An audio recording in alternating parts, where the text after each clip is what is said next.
You have All to, right. you have to, Well, oh, we're live. yeah, we're live. Sorry. Well, welcome to Dish to Diet and Face the Feelings. And we're going to talk today about anxiety and stress and obviously facing those feelings, um, working through them, and, possibly the most important, just acknowledging where you're at and what the triggers are for you. So, um, diving right in, I know Sarah, you said you're stressed and anxious today because you've got Bernie at the vets. Um, Yeah. I've been stressed out because he got really sick on Saturday. And so, he stopped eating and drinking, and he was really lethargic, and then he was vomiting and had diarrhea. And I couldn't, get him to eat anything, or I also couldn't get him to drink anything. And so I was keeping a really close eye on him. So I haven't been sleeping much, which of course just amplifies the anxiety and stress. And then Sunday, I did get him to drink a little bit, and then tempted him with some wet cat foods. So he at least ate a little bit and got a little bit of moisture into his body, but he was also dehydrated. And so anyway, it turns out that he does have an infection in his gums. And so this morning I had to take him into the vet, and he went in. He's currently under anesthesia and getting a deep dental cleaning, and clearing out the bacteria from his gums. So, it's just been days of stress, and I'm waiting for a call from the vet right now to know that he came through the surgery okay, which is kind of like the biggest, the biggest force of stress on me right now, is because I don't have any control over how he comes through it. And so it's causing a tremendous amount of anxiety. And so just witnessing how that feels in my body is interesting. Like, I can feel and hear a constriction in my voice. And then looking at, okay, so how am I reacting to the situation is also interesting, because, I if I'm under a little bit of stress or anxiety, I think I like to use food to mitigate that and feel better. But right now, I'm feeling like so stressed and anxious that I can't eat anything.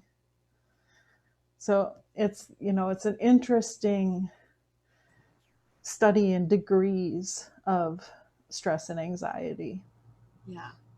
um, and how different things, different situations can trigger different responses, different degrees of reactivity. And so, yeah, that's where I'm at today. I don't want to be here. I don't want to be anywhere but hiding under a blanket. But I also don't want to be doing that, because then I'm going to really get focused on this Right. state of anxiety, and I don't want to feed that monster. So, Yeah. so here I am being, anxious in front of whoever's watching. Yeah. And I think that one of the for me, one of the lessons is really being present in my body of where am I feeling this, what is it, and being aware of how long am I going to be anxious for, because like for you there is an end time to this. You know that once the vet calls and says, well, he's out of anesthesia, this is where it's at, this is what happens next, there's a respite to that. Yeah. But then there's that living in a constant state of stress, which is usually a lower grade stress. This is like, I would say there's that high level stress, which is what you're under at the moment, and Yeah. our bodies are made for that. I mean, it's Yeah. terribly It's uncomfortable when you're acute in there, stress. Yeah. right? Hmm. But once it's gone, you release all of that and it's out. But when we're under low grade stress, we think, I've got this, I'll handle it. Yeah, it's that chronic low grade stress that really it's not bad enough for you to actually pay attention to it. Right. So you're actually treating it with, snacks or overeating or, binging or indulging in whatever your choice is. All to just sort of keep the lid on that chronic low grade stress. Also, too, though, I think that when you're in that state of chronic stress, you may not do the binge eating or the emotional eating, but you'll be eating really fast. You'll be eating very quickly without mindfulness. Yeah. You'll just be shoveling it in. Yeah. Yeah, I can definitely attest to having done that. Yeah, absolutely. Me too. Yeah. And I think too, when we're under the stress of high anxious stress, like you are, Sarah, that dissipates, as Beth said. But it's the chronic continual day in, day out stress that really causes the havoc within our body medically, because our bodies aren't designed to be in that state where our blood cells, our white cells, our inflammation markers, our cortisol levels aren't supposed to be in a constant state. Yeah, absolutely. I mean, we've got our fight or flight instincts, and they kick in, and they were, genetically designed for survival in short-term, acute situations. So, yeah, living in this constant chronic state is, gosh, it wreaks such havoc on our health. The other thing too, I think, I just got to do this plug here. When we're in that state, and it doesn't necessarily have to be anything to do with a pet or a family member. It can be, how are we thinking? When we're in doing our diet mode, as in society's diets, because they put us into a category of calories in, calories out, exercise more, restriction and deprivation, in actual fact, our body goes into a chronic state. Yeah, absolutely. Yeah. And I think that it's one of the things that I think people don't understand is what they're doing. We're in that constant state of being in that mode of, my body's not doing this, my body's not losing the weight. Yeah. Well, and we live in a 24/7 universe now. Exactly. And so there's no automatic natural off switch to anything. You can stay plugged in and tuned in nonstop. And that's not how nature intended it's like the it. artificial lighting. We can keep everything lit 24 hours. Is that good for our bodies? No. Absolutely not. I mean, even having any type of blue light in your bedroom when you're going to sleep, it's just like, how am I creating that true rest? And obviously, hopefully for you, Bernie's home tonight and it's all fine and well, and okay, he's going to be sick and probably throw up on your carpet somewhere, but that's okay. Hopefully he'll be over that by the time I pick him up. Exactly. But it's the, when we're not aware of, that that chronic low grade stress. I mean, I've shared a lot about burnout and how I came to burning out because of it's just one more thing, you know. And so, you know, I was handling 4 things, now I'm handling 5 things. Well, I can handle 5 things because it's just, you know, this one thing isn't all that bad. And then I'm handling 6 things, but this one extra thing, that's, you know, it's not really much more than I was already handling. And not being aware that your your whole adrenal system, your entire body is saying, I can't do anymore. And I mean, like, I even noticed on Sunday I did a meditation, but it was about emotional healing. And I finished the meditation, and about 10 minutes later, I was absolutely zapped of energy, of exhaustion. And I was like, oh, wait a minute, where did that come from? I just finished meditating. I'm supposed to feel rejuvenated. I'm supposed to feel energetic. First, you have to rest. And my body was going, no, you just did a whole lot of work emotionally and spiritually within the meditation. Yep. Now you need to rest. Yes, you did the meditation, but the meditation wasn't restful, you know. Yeah. Now take time to rest. Only now am I beginning to listen to that, oh, now I need to rest, as opposed to, well, I'll just have another coffee and push through this. And our tendency, you know, like Sarah mentioned, well, you know, I don't really want to go lie down because, you know, I should do something. Well, what am I, you know, and so we push ourselves to do. Yeah. And I'm still struggling to do less instead of do more, because it's also finding that beautiful balance where I am optimally focused and productive versus just on a busy to-do list of I've got 25 things I need to get done, but only one of them really is a priority. So instead of focusing on that one thing and really doing it well, I'm trying to get through a to-do list of 25 things. I think the other thing too, though, and this is a really good point, Beth, when you say you've got 25 things and you're not focusing on really any one of them at all. And when we're under a state of anxiety, state of stress, we actually lose 48% of our cognitive ability to work. Wow.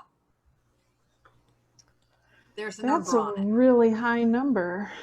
Yeah. Yeah. So when your body is saying, wow, this is enough, I'm just going to go lay down. Yeah. If you've got that opportunity to do that, go take that 15 minutes, 20 minutes and lay down. Yeah.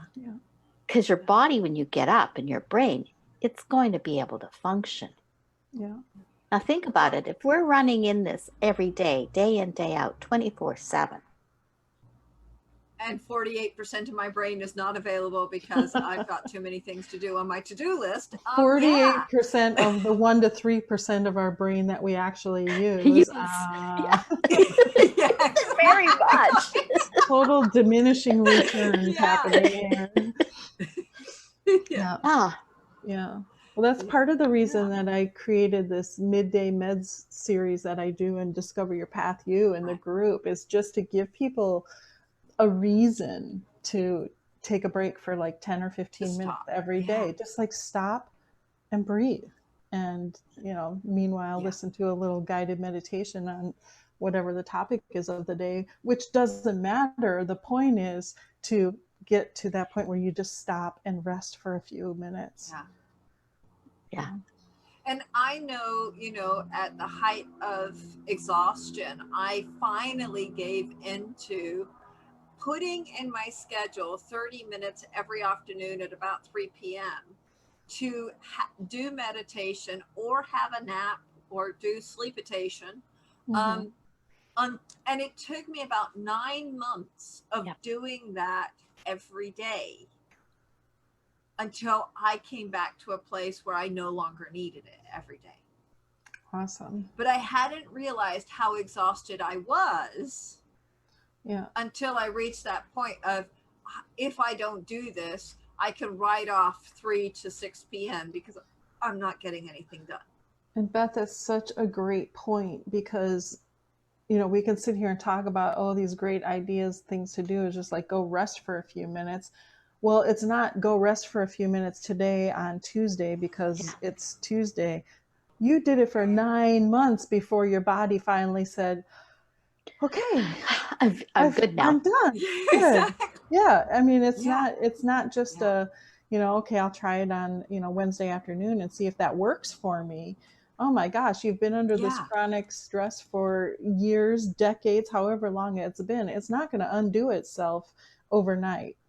So give yourself the time, the space, and the gift of just being in that quiet place. And, you know, Absolutely. And I know, you know, we're heading into October, November, and I don't know what that's like for you guys, but I know for me, October, November, I'm pushing myself of, you had these goals of what you wanted to finish, you know, this year because of this artificial date, you know, December 31st of, you know, you've got to be finished with your year's goals by this date. And it's like, you push yourself through, you know, of, I'm going to finish this much, or I'm going to do whatever. And it's like, you're doing that. And on top of that, there's social events happening in the fall. You know, you've got, I believe, Canadian Thanksgiving already happening. If it didn't happen last Thursday, it's the 14th. Week. Okay, well, anyway, it's, yeah. So you've got Canadian Thanksgiving coming up. Then if you celebrate it, you've got Halloween or some other, I mean, like, you know, in the UK, for example, you've got Guy Fawkes, that sort of thing coming up. You've got American Thanksgiving. Here in Panama, November, we have, you know, 2 Independence Days, a Flag Day, and I don't remember what else, but we end up with, you know, 4 public holidays in November. And then in December, we roll into Mother's Day, which once again is a public holiday. This is one of those fallacies of, we live in a third world country where Mother's Day, whatever day it falls, is a public holiday and everybody goes home to mom. Father's Day is the 3rd Sunday of June. So Mother's Day.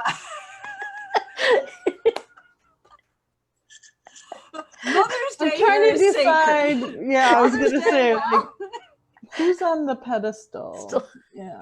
Okay. Yeah. Honor, so, honor thy mother. About the machismo of this. We talk about the machismo and everything of Latin society, but there's still that matriarchal figure of the mother, and that almost holy reverence. And of course, the 8th of December, which is Mother's Day here, is actually about St. Mary. You know, it's a religious holiday, which here is Mother's Day. But it's like, for, you know, for the US, Thanksgiving, everybody stops what they're doing and they go home. Well, here, Mother's Day, you stop what you're doing, you go home. But that can also be stressful. Oh, definitely. That can also be an additional, you know, and they say that fear is, you know, being afraid of the proximate, you know, whatever. Anxiety is the worry about the longer term or the medium term fear. And what exactly am I afraid of? Most of the time, we don't even know. We haven't gotten to that place of identifying it. I mean, today, for example, Sarah knows exactly what the trigger is and what she's worried or anxious about. But most of the time, we're not even in a place to identify what that stress and anxiety is being caused by. I just feel stressed and anxious. Yeah, and I can tell you, you know, I've had an anxiety disorder off and on for decades, and there are times when I experience this free-floating, non-specific anxiety that's very intense. And so my mind looks for something to attach that to, because otherwise it's like way too big and too scary, and honestly feels like I can't hold my atoms together in the shape of this body that I have. And so it's like my mind is like, okay, well, let's anchor it into something so then I can create something to be anxious about. But it's also, it's a coping mechanism. Yes. Right. But then once I do that, then I can get into the mind state of, doing some exercises to narrow in my focus and bring it down into real and tangible things that are in my environment that I can focus on and create some solidity, which is what I need to offset that free floating feeling. So Absolutely. that's that's always a fun way to be. One of the things I wanted to jump back to, at the very beginning, Sarah, you said, when it's low grade chronic stress, we tend to self-medicate with eating or with binge watching TV, or, we self-medicate in so many different ways. Yep. Obviously, when it's chronic stress or anxiety, we might handle it. We're much more aware of it, and then we probably handle it better, hopefully. Okay. But if we go down into, I don't even want to say managing our stress. I want to say releasing our stress, like learning to let it go. Yeah. Yeah. Because I know for me, like you, I turn to food. If I'm not paying attention, I find myself in front of the fridge with the fridge open going, what am I doing here? I'm not actually hungry. Yeah. Or halfway through eating something going, what am I doing? Because I'm not actually hungry. It's basically the only way that I ever get the stuff out of my cupboard that I don't really want to eat.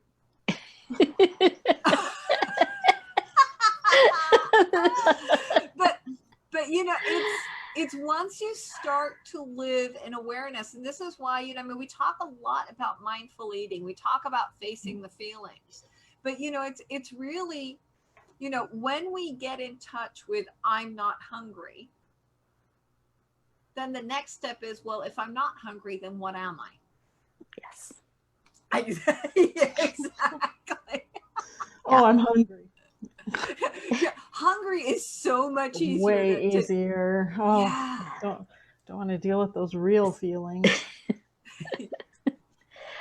Yeah, and I think that's the big thing, isn't it? It's really to stop and really look at it and say, am I hungry? Does my body really need this? Or what's the emotion that's happening here? Yeah. It's really about being courageous enough to be comfortable in your discomfort. Yeah. The discomfort of your feelings and emotions. Yeah. Well, and I can think of a number of times where I've actually not been so much stressed as tired. Mm-hmm. Oh, yeah. And I've eaten thinking it's going to give me more energy. Did it work? Mistakenly thinking. Have you ever fallen asleep while eating something in your adult life? No, I haven't, but I know the feeling well of, and actually quite possibly it's you're looking for the excuse to go to sleep, that because once I've eaten when I didn't need it, now I really need to go to sleep because I'm just overly tired. Yeah. Whereas, beforehand I was just tired. Exactly.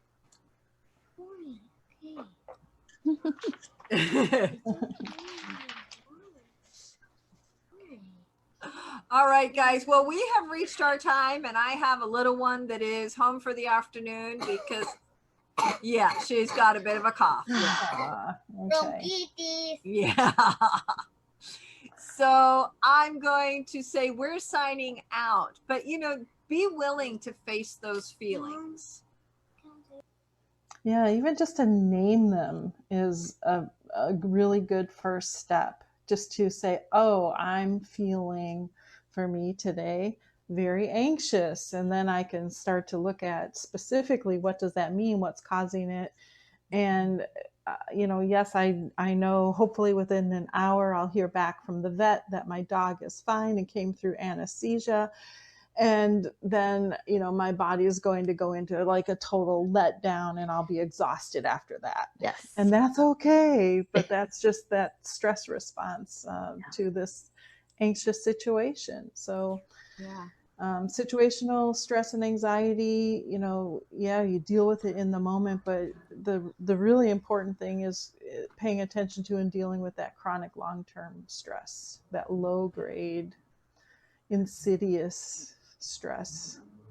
And finding ways to manage that low grade stress where your body is not chronically stressed. Well, the situation might still be there, but I'm handling it at a different level where it's no longer having that effect in my body. Yeah. And I think that really becomes the prime mindfulness and awareness of that change is what needs to happen. I might not be able to change the outside situation. I can change how I'm handling it though. Yeah. You can change how you deal with it innerly.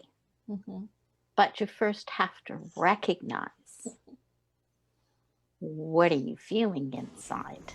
Yeah. And when you're feeling angry and pissed off, you may want to just take 5 minutes and write it in your journal or on a bloody piece of paper and say, I'm angry, I'm later. pissed Yeah, off, I'm exactly. blah, But blah, blah, it's blah, blah. acknowledging that, it's not trying to push it down and ignore it and say, well, this, I shouldn't feel this way. It's like, no, irrespective of should or shouldn't, this is how I feel. Yeah, acknowledge it. It's valid. But more importantly, by writing about it, you get it outside of your body so that you don't internalize it and create stress. So, that's the great thing about doing journaling. Yeah. All right, guys. Thank you guys so much. And we will see you next week. We're going to be talking this month a bit about passion and being passionate about looking after ourselves, being passionate about our lives. So look forward to seeing you guys again next week, and have a great afternoon. Thanks. Bye. Bye.